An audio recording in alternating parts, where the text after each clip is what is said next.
Let's do a quick review of tangent lines. If you find this video helpful, please like and subscribe. So, a tangent line. A tangent line is one that touches a graph at a specific point, and at that point has the same slope.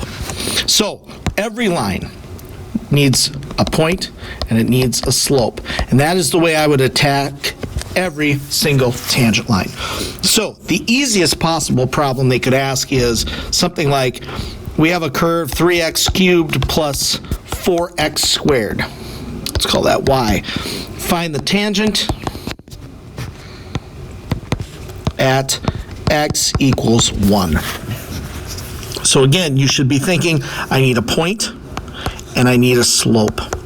Well, the point, we know that x is 1.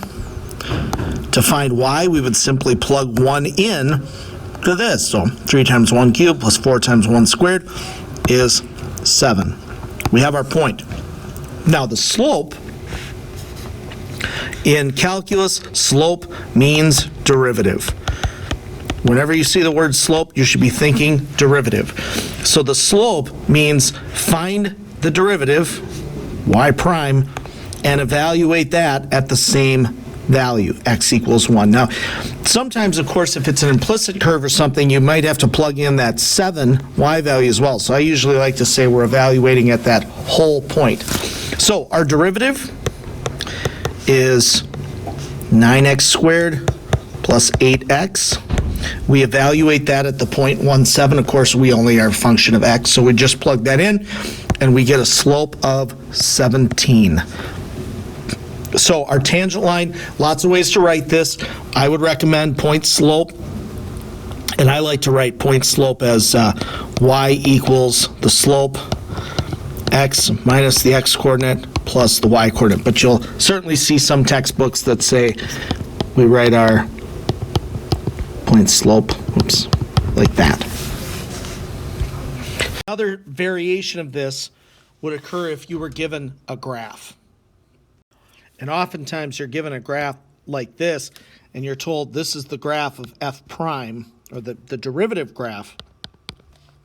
And then maybe it would look, something like, I'm just going to make something up here.